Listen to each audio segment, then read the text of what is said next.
Well, hello, ladies and gentlemen, and welcome to another vlog where I'll be rambling on about, well, in this case, it's going to be using vintage lenses on digital cameras.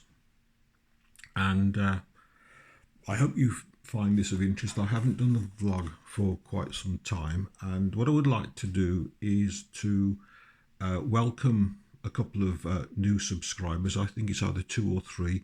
Welcome. I hope you've enjoyed what you've seen so far, and I'd also like to thank people for their very kind comments that they've made about the previous uploads. So welcome new members, and thank you very much for your comments. It makes doing this sort of thing worthwhile when people are kind enough to make kind comments like this. And I hope you'll ask questions. If I can possibly answer them, I will do. I want to make it quite clear that I am no expert on any of these matters. It's just I do this really just for the pleasure of doing it, really, and for sharing my thoughts and interests with other people.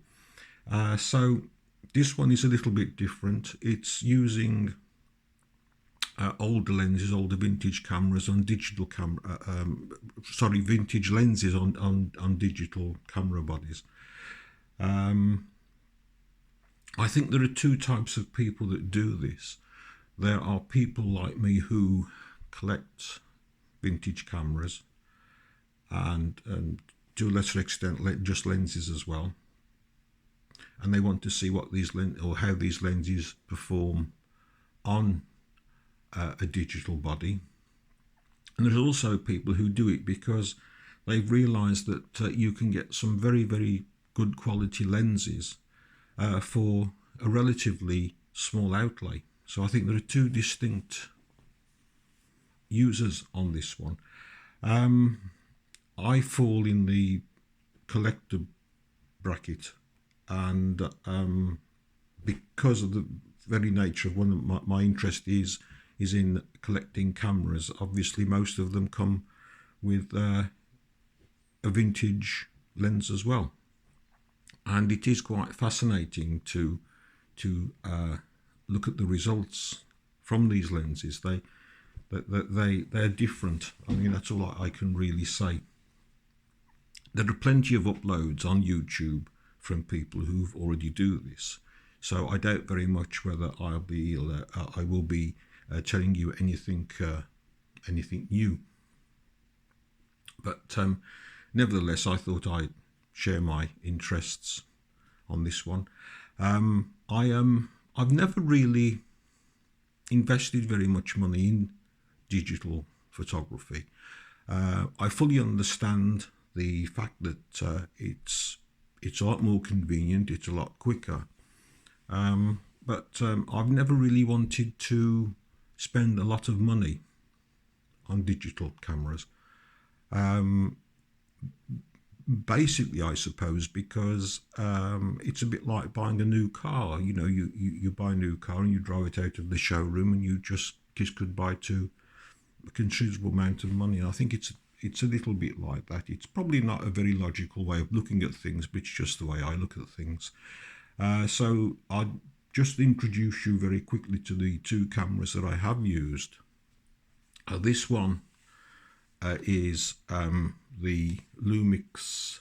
I'll just move the other one out of the way for a moment. This one is the Panasonic Lumix. This one's a GX7, and I did actually buy this new because these cameras were being sold off by Jessops when Panasonic introduced the new GX8.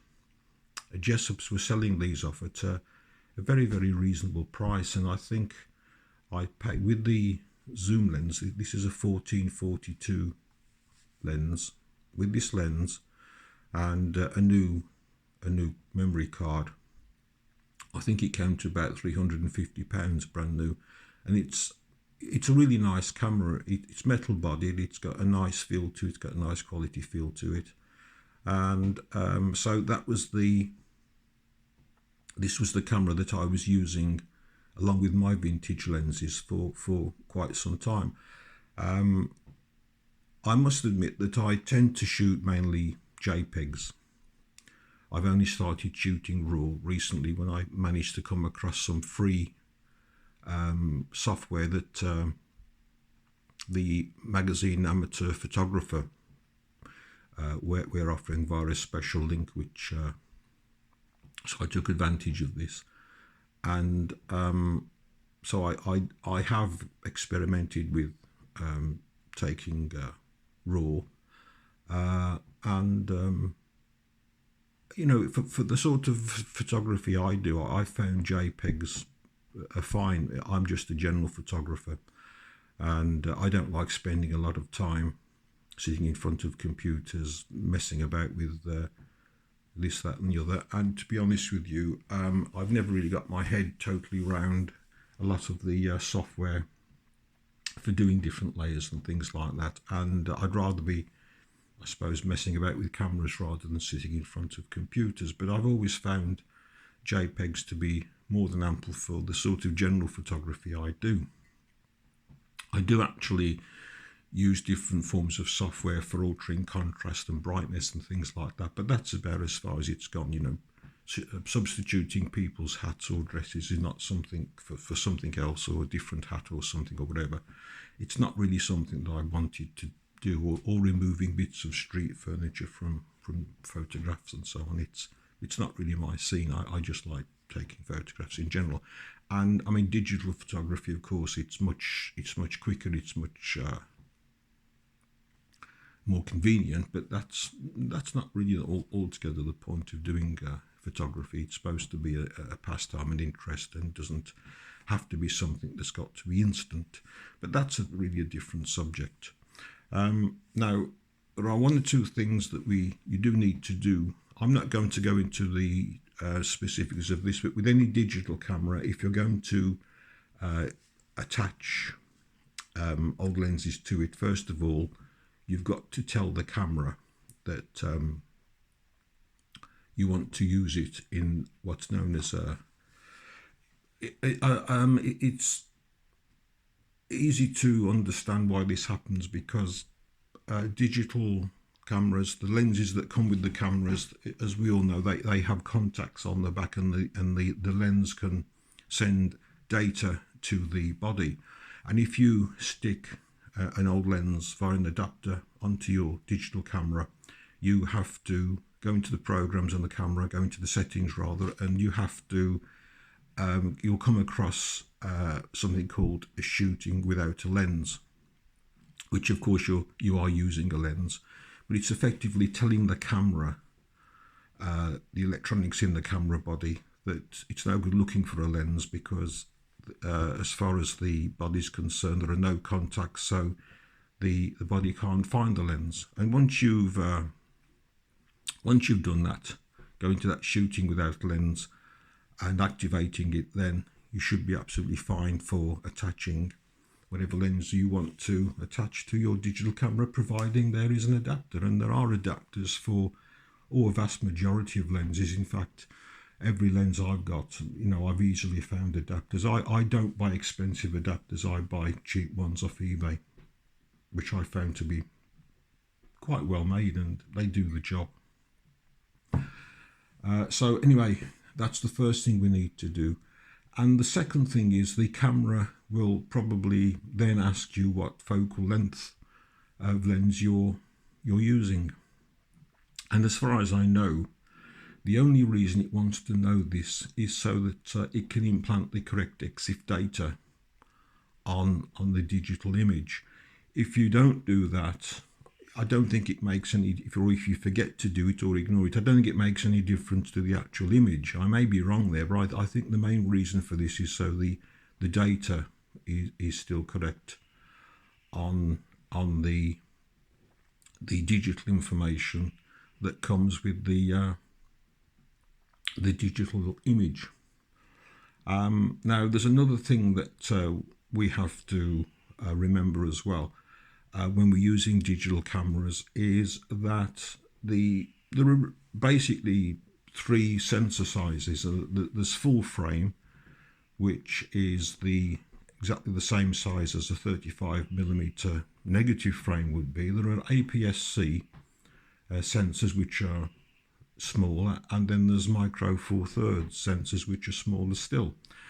And the type of, or the size of the sensor does have a direct bearing on how the lens is going to see things. So in other words, if you've got some vintage lenses and you want to see everything that lens is doing, then you've obviously got to buy a full frame digital camera, which tend to be a little bit pricey. Now, the Panasonic is a micro four thirds camera, and in a way, micro four thirds is quite convenient in so much that if you stick or if you connect a lens with a focal length of 50mm, that lens will act like a 100mm lens. So in other words, you double the focal length of your lens. So if you're using a 35mm lens, you've now effectively got a 70mm lens, and so on and so forth. It's a nice easy bit of maths. Just double the focal length of the lens. The Fuji at the back has got an APS-C sensor, and the maths gets a bit more difficult then if you want to do it in your head, because it's times 1.5. So the 50mm lens would act as a 75mm lens, which makes quite a nice portrait lens. This is due to what's known as the crop sensing of because the sensor itself can't see as much of what the lens can see. So it's sometimes referred to as crop factor, but it's a phenomenon that's just down to the size of the camera's sensors. And I think that's probably, as far as the technical bit's concerned, I think that might be it. So you'll need to set the camera to shoot without lens. The camera will probably ask you what the focal length of the lens is you are shooting. And we've just discussed the different sizes of sensors available. Now,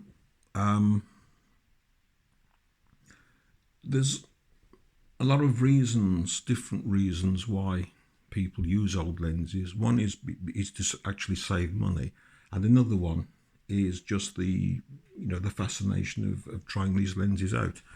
But I want to make it quite clear that a lot of these vintage lenses are very, very capable lenses, and they will give a slightly different look to your image. I want to come back to images a bit later on. I don't want to make this upload too long, because I think about 20 minutes is about it. We're already into 13 minutes. But there's one example of sort of the fascination that I find with using old lenses. And I went to a local open air museum a few years back, and they were having a 40s weekend, which is quite a common thing to do, where people go dressed in 40s clothing. And the best part is, of course, they don't mind having their photographs taken. In fact, most of them are more than happy to pose for the photographer, and they wear the authentic costumes or near authentic costumes for that time. And I decided that since this was a 1940s do, I took the Panasonic, the GX7, and I fitted it with my nickel Elmar, which I think is a 1935 lens. And I was looking at some of the images I took after, and they just had a vintage look to them. And I really can't explain. I think it's the different contrast and the way in which the lens interprets colour. I can't really explain it. I can't put it into words. But what I can say is that one of my favourite films was the Kodak colour slide film, the Kodachrome, and that film's got an ability to make colours really, really natural. At least that's what I found looking back at and scanning slides I took back in the 70s. And the images that this Elmar was giving on this Panasonic was, that's the nearest thing I can describe them as, really. It almost looked as though it had been taken on Kodachrome slide film. And I've also used this lens, and we go back to, now this is the adapter on here now is for the Fuji. I put it on so I can just demonstrate what they look like. This is a Takuma 135mm f3.5 lens, and of course if we attach this to this Fuji, if we attach it to the Lumix, we've got an effective focal length of 270mm. Now that's quite a powerful telephoto. In fact, it's almost of the size that probably a tripod would be best. I've taken photographs with this combination, and it has worked handheld, but I've got a reasonably steady hand, and so probably it's almost the sort of focal length you end up with where you'd be wanting to consider perhaps a tripod, or certain maybe a monopod for extra stabilization. So that the adapter here is, I don't know whether you can see that, it's M40. No, this, sorry, I made a mistake again, haven't I? Yeah, I should have rehearsed this. The adapter on this one is for the M42 to Fuji mount. So I'll put that one on the Fuji a bit later on. One thing I did want to mention actually is, as you know, I've got quite a few Leica lenses, and this one is this one's an Elmar, quite nice nick. This one, you've seen it before. Now this one is attached to an adapter for the Panasonic. I've got it right this time, and you can see that it's L39 to M43 or micro 4/3.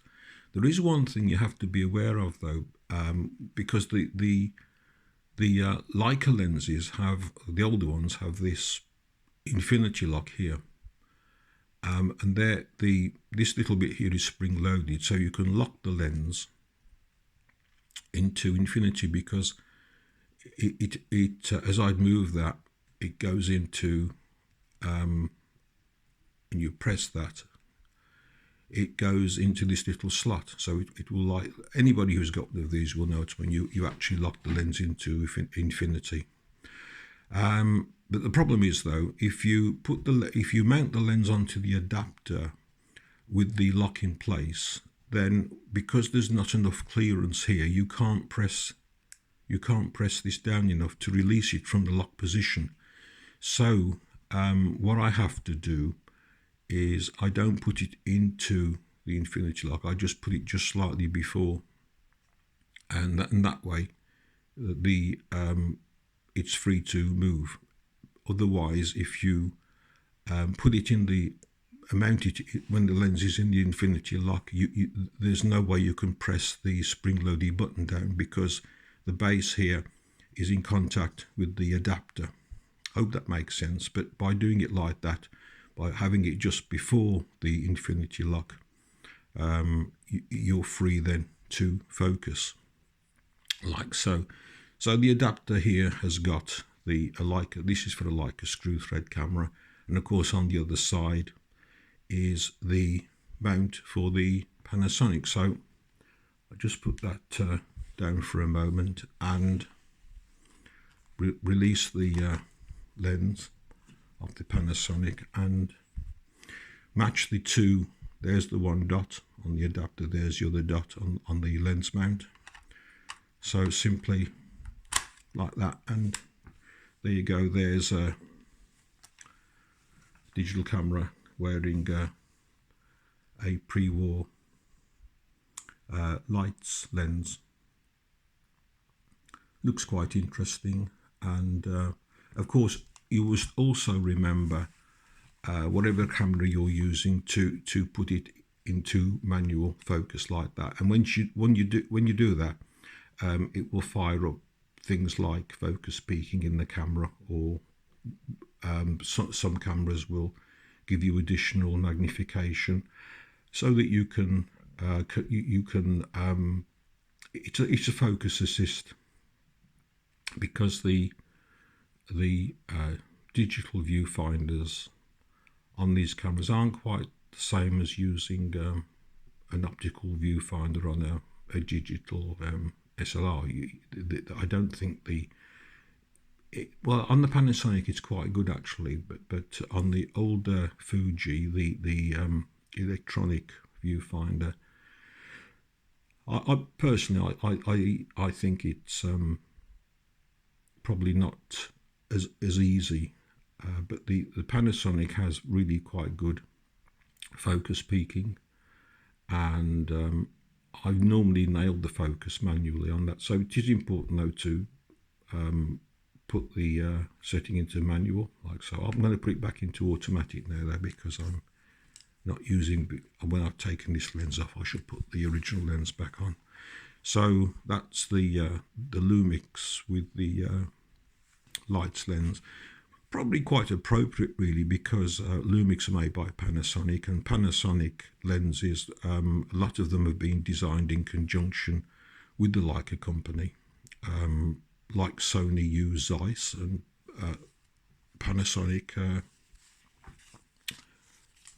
were assisted by the Leica company. So moving on now. Now, a few years back, I decided that I would quite like to get hold of an APS-C size camera, because of the slightly larger sensor, and I can just see more of what the lens is doing. So I've sort of heard a lot of nice things about the Fuji camera range, and so I bought one. This one came second hand. It came from MPB cameras. And for the body only I paid just under £300 for it. And the problem with the Fuji though is that the X Pro 1 came out in 2012, and I don't think it had any form of focus peaking then, and I think it was probably some firmware update that introduced it onto the X Pro 1. I could be wrong about that one, but I got a suspicion, I read that somewhere.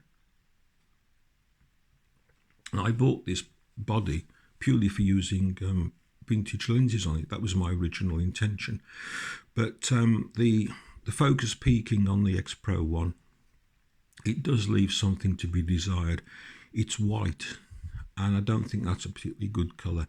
For anybody who hasn't used focus peaking, it's what happens if you use focus peaking. What happens is that anything that's in focus has a sort of well, in the case of the Panasonic, it's blue. I think you can change the colours, but it's things that are in focus sort of glow a slightly different colour. They have a sort of like a halo around them.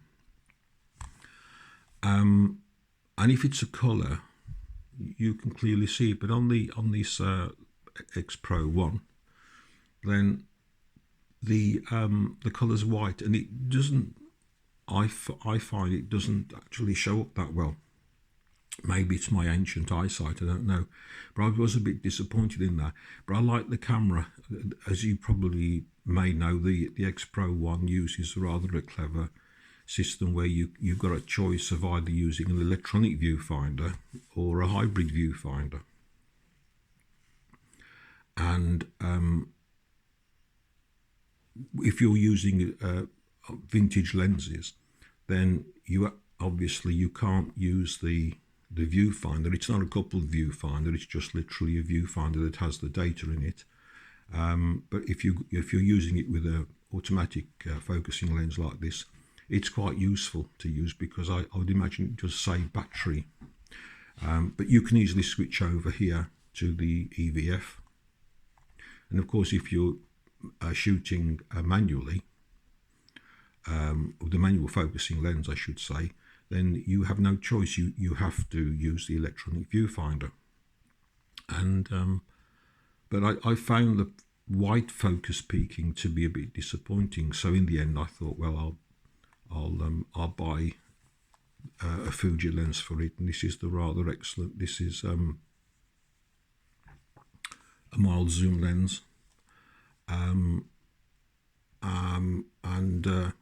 it's an 18 to 55.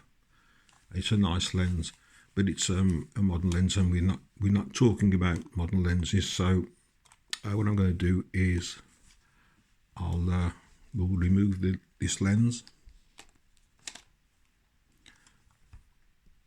and we'll mount the Takumar lens onto it,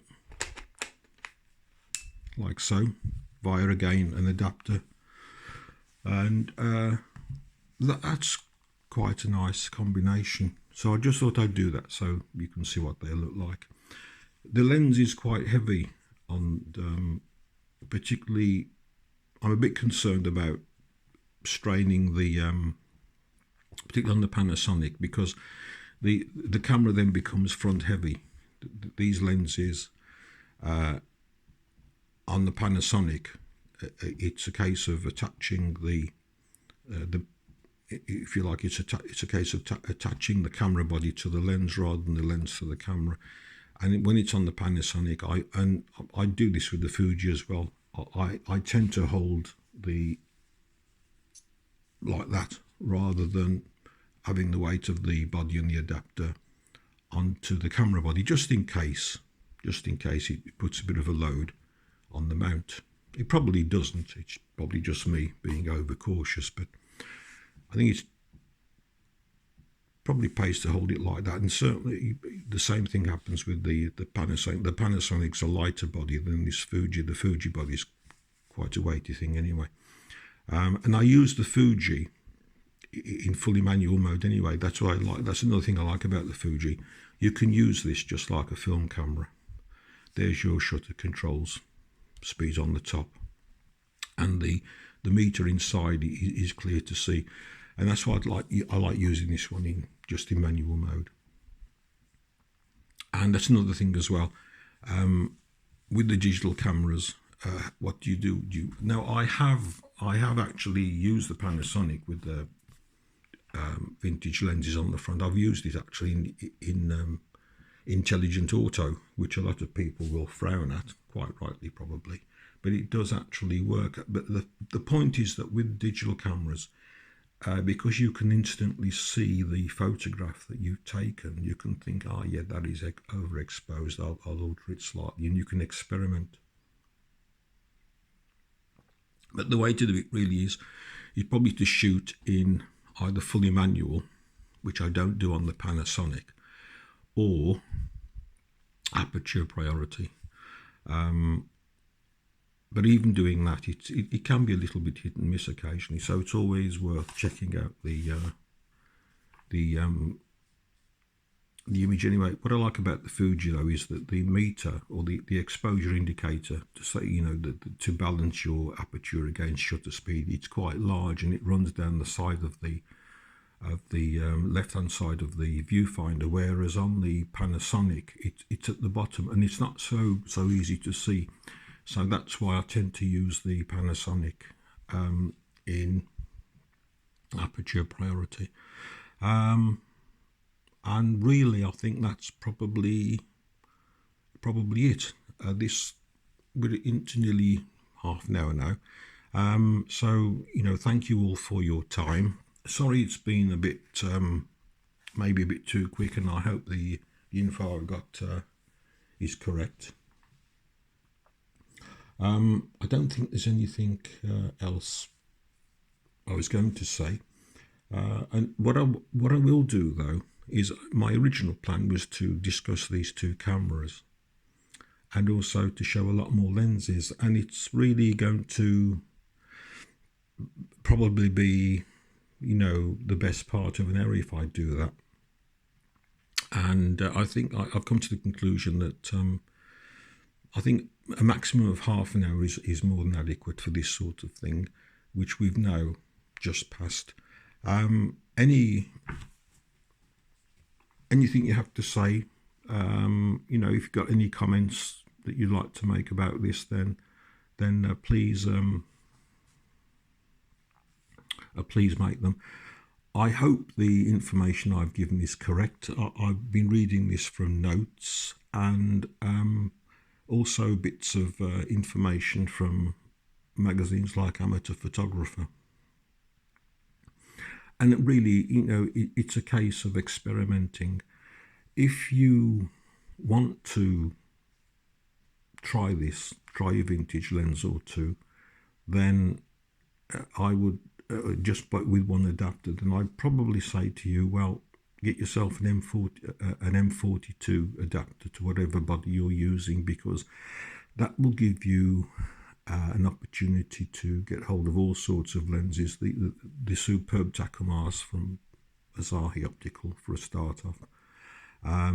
There's also a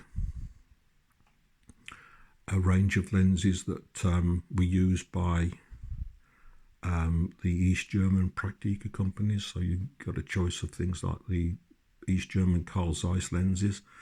As I mentioned, Takumars, the cameras fitted to the Russian Zeniths, they're M42. There's the Meyer Optic lenses, they're M42. You get a really, really good choice. So if you're just thinking of doing this, then I would probably suggest, getting yourself an M42 adapter, then seeing what's on the market. And of course, if you do decide to do that, then make absolutely certain you are buying an M42 lens. So I think that's it anyway. So thank you for your attention. I hope I've covered everything I wanted to cover. So anyway, with that, I will wish you all a goodbye, and again say to you, take care and look after yourselves in these challenging times, and I'll speak to you soon. So bye for now.